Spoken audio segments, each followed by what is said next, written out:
Hello नमस्कार दोस्तों, क्या हाल चाल है। आशा करते हैं सारे लोग बढ़िया हैं, मस्त हैं, दुरुस्त हैं। हम लोग पढ़ रहे थे टाइप ऑफ सेंटेंस और टाइप ऑफ सेंटेंस में हम आ गए हैं एक्सक्लेमेटरी सेंटेंस में। और एक्सक्लेमेटरी सेंटेंस में भी हम 2 वीडियो पढ़ चुके हैं, यानी 2 वीडियो पढ़ चुके हैं माने 2 वीडियो बना चुके हैं और उसमें कुछ टॉपिक क्लियर हुए हैं। टॉपिक कहने का मतलब आप 4 टाइप आप उसमें पढ़ चुके हैं। कितने टाइप पढ़ चुके हैं? 4 टाइप। अगर पहली बार आए हैं इस वीडियो में तो जाके देख लीजिए, अच्छे से समझिए फिर उसको, ठीक है। तो हम आज 5वां टाइप पढ़ेंगे और 5वें टाइप को अगर आपको समझना है तो पहले वाला देखेंगे तभी समझ में आएगा, क्योंकि यहाँ पे जो स्ट्रक्चर लिखा गया है, ये स्ट्रक्चर कैसे आया है, किस लिए आया है, ये सारी चीज़ें पीछे चर्चा हुई, ठीक। अब यहाँ पर लिखा है टाइप नंबर 5। क्या लिखा है? व्हाट के बाद एडजेक्टिव के बाद प्लूरल नाउन के बाद सब्जेक्ट के बाद वर्ब के बाद एक्सक्लेमेशन मार्क। अब आपके मन में एक चीज़ आनी चाहिए कि इसके पहले वाले जो टाइप था उसमें आप पढ़े थे कि व्हाट के बाद ए या एन था कि नहीं था? जो पढ़े होंगे वो जानते हैं, ए या एन था। और उसके बाद तब जाकर के एडजेक्टिव था, तब नाउन था। अच्छा, उसमें नाउन था, इसमें प्लूरल नाउन है। क्या है? Plural noun. अच्छा, अगर व्हाट के बाद ए एन लगाते तो आता किसके लिए? नाउन के लिए आता। तो नाउन चूंकि अब प्लूरल हो गया है तो ए एन का प्रयोग अब नहीं किया जाएगा, ठीक है। हाँ, जैसे आप हिंदी में 2-4 एग्जाम्पल देखिए, लिखा है, लिखा कितने चमकीले कपड़े हैं। कपड़ा है नहीं, कपड़े हैं। अच्छा, ये चीज़ अगर प्लूरल नाउन की जगह अनकाउंटेबल नाउन भी आ जाए तो वही चीज़ होगी। अगर प्लूरल नाउन की जगह क्या आ जाए? अनकाउंटेबल नाउन आ जाए, तब भी ए एन का प्रयोग नहीं होगा। क्यों? क्योंकि अनकाउंटेबल नाउन के पहले आर्टिकल का प्रयोग नहीं होता है, ठीक है। तो आइए इसी फॉर्मेशन पे हम बनाते हैं सेंटेंस को कैसे बनता है। लिखा है कितने चमकीले कपड़े हैं ये। तो कितने चमकीले के लिए आपको क्या लिखना है? आपको लिखना है व्हाट ब्राइट, और व्हाट ब्राइट क्लॉथ्स। और ये हैं, ये के लिए क्या होता है? दीज होता है। हैं के लिए are. What bright clothes these are, यानी what bright clothes these are, कितने चमकीले कपड़े हैं ये। हाँ, तो अगर यहाँ हाउ वाला सेंटेंस होता तो नाउन नहीं रहता। यही ना, थोड़ा सा रिकॉल कर लो कि अगर भाई यहाँ व्हाट वाला सेंटेंस ना होकर के जो हाउ वाला स्ट्रक्चर था पढ़े थे वो होता है तो यहाँ नाउन नहीं होता। हाउ के बाद डायरेक्ट एडजेक्टिव आता, सब सब्जेक्ट वर्ब आता। ये तो पढ़ चुके हम। और यह भी पढ़े हैं कि व्हाट ए के बाद ए आया, एन आए, एडजेक्टिव आए, सिंगुलर नाउन आए, सब्जेक्ट आए, वर्ब आए। अब हम पढ़ रहे हैं कि व्हाट आए, व्हाट के बाद एडजेक्टिव आए, लेकिन प्लूरल नाउन आ जाए, उसके बाद सब्जेक्ट आए, उसके बाद वर्ब आए। चलिए, कितने अच्छे बच्चे हैं ये।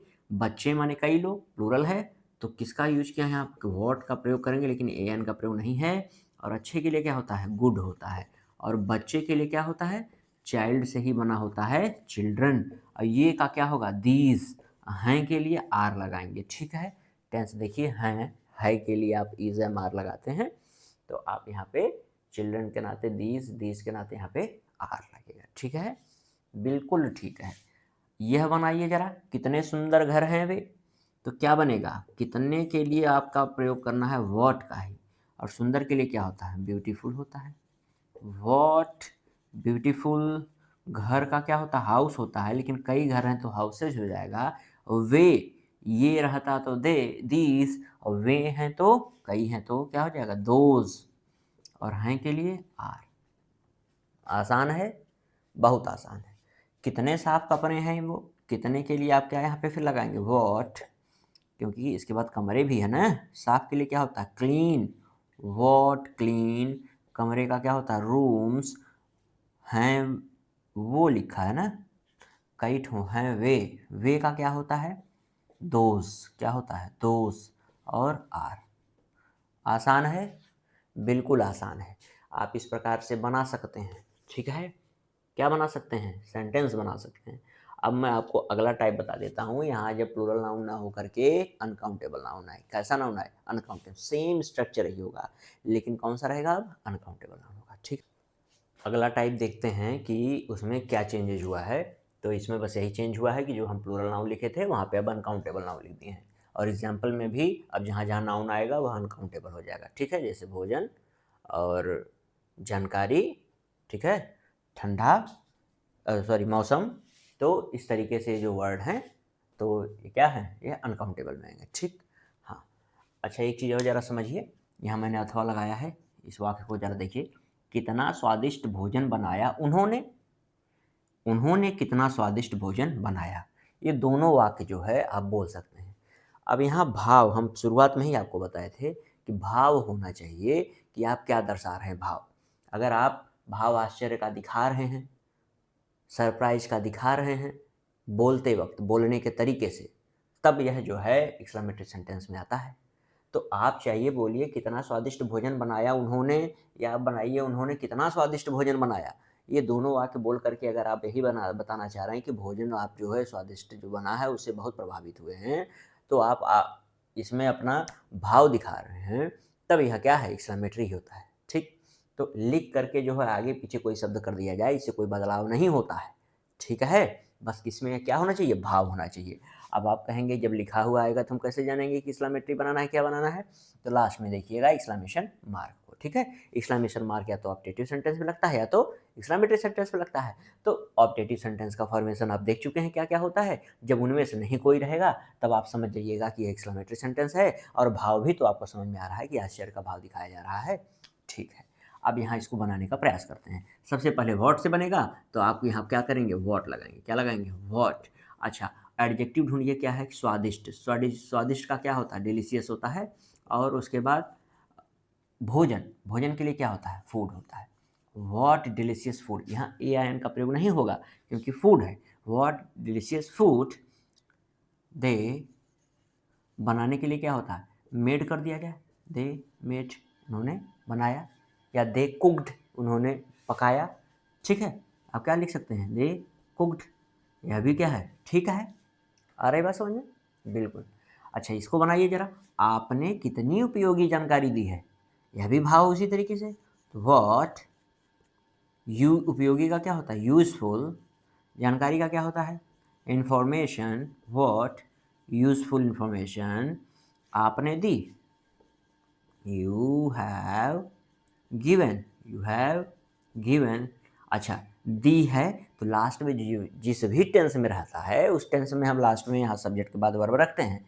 यहाँ आप देखिए भोजन बनाया पास्ट में था, तो देखिए यहाँ दोनों पास्ट में रखे थे, ठीक है? इसके पहले जो वाक्य आप देखें प्रेजेंट में था, इज एम आर का यूज कर रहे थे हम लोग।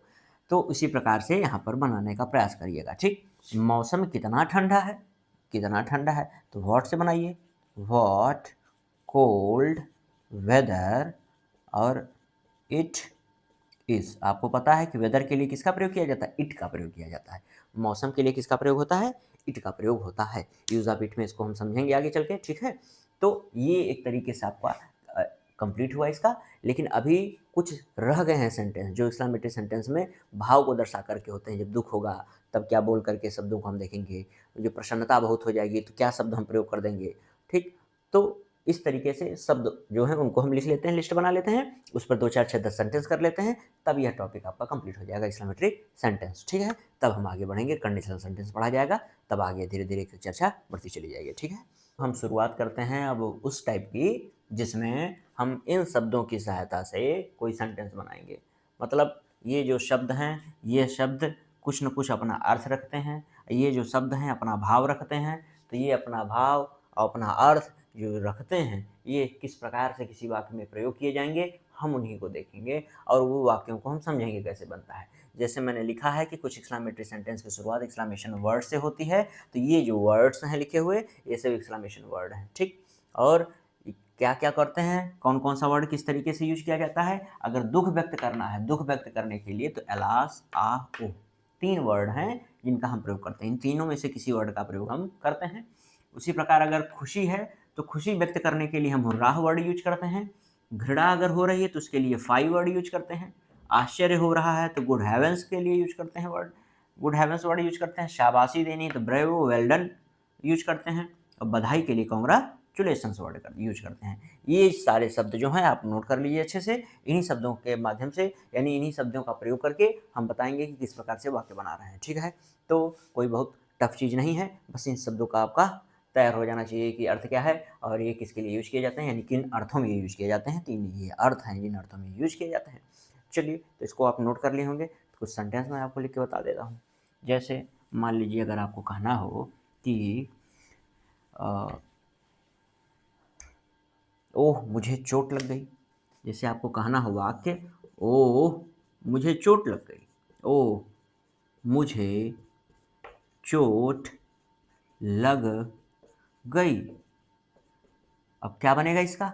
ओह यानी दर्द के लिए, दुख के लिए, दुख के लिए अलास हो, तो अब यहाँ खुद ही बोल दिया गया ओह, तो आप इंग्लिश में वर्ड यूज करिए ओह, आई HURTED, HEARTED। आप बताएंगे कौन सा इसमें सही होगा।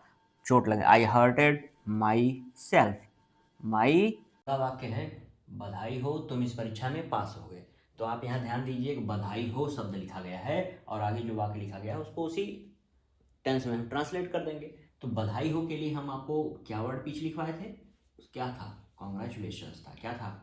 कॉन्ग्रेचुलेशंस था। समझ पाए हैं? कॉन्ग्रेचुलेशन में यस लगाना जरूरी है। कॉन्ग्रेचुलेशंस तुम पास हो गए। यू पास्ड इन, अच्छा है वगैरह लगा देंगे तो ज़्यादा अच्छा है, कोई काम पूरा हो चुका है। ठीक है, you have passed in the exam. आएगा सुनिए, तुम इस परीक्षा में पास हो गए। इसके लिए द भी यूज होता है, दिस भी यूज होता है। अगर इशारा करके बताना हो तो दिस, और इशारा नहीं करना हो तो द होता है। लास्ट में देखिए यहाँ पर चूंकि पहले लग चुका है तो क्या लगेगा? फुल स्टॉप लगेगा। एक बार ही आप वाक्य में एक्सक्लेमेशन मार्क का प्रयोग किया करिए, और जो शब्द है एक्सक्लेमेशन वर्ड उसी के जस्ट बाद ही अगर लगे तो ज़्यादा अच्छा है। ठीक है, शाबाश तुम अच्छा खेले। शाबाश के लिए क्या वर्ड था? आप देखे होंगे कि किसी को शाबाशी अगर दी जा रही है तो ब्रेवो वर्ड यूज किया जाएगा। क्या यूज किया जाएगा? ब्रेवो। और उसके बाद तुम अच्छा खेले, यू प्लेड, और वेल। अच्छा के लिए क्या होता है? वेल। लास्ट में एक्सक्लेमेशन मार्क की जगह फुल स्टॉप लगाइए, क्योंकि पहले ही आप क्या लगा चुके हैं? आप लगा चुके हैं एक्सक्लेमेशन मार्क। छी कितना गंदा कमरा, और छी लिखा गया है तो क्या लिखेंगे? 5। क्या लिखेंगे? 5। कितना गंदा कमरा, कितना गंदा के लिए क्या होगा? अच्छा बताइए, वॉट से स्टार्ट होगा कि हाउ से स्टार्ट होगा? पीछे वाला याद करिए, वॉट आ लगाएंगे कि नहीं लगाएंगे? कमरा है ना, वॉट डर्टी रूम। समझ पाए कि नहीं समझ पाए? बिल्कुल आप समझ गए होंगे। तो देखिए इन्हीं शब्दों का प्रयोग करके आप क्या बना रहे हैं? एक्सक्लेमेशन मार्क और एक्सक्लेमेशन वर्ड का यूज करके आप बना रहे हैं एक्सक्लेमेटरी सेंटेंस। ठीक है, तो इसी आधार पे 2 4 6 सेंटेंस और बनाने का प्रयास करिए। अगर ना आता है तो कमेंट में हमसे पूछिएगा। तो इस प्रकार से एक्सक्लेमेटरी सेंटेंस भी क्या होता है? समाप्त होता है। ठीक है, बाय बाय, टाटा, ध्यान रखिएगा। आगे की वीडियो फिर अपलोड होगी।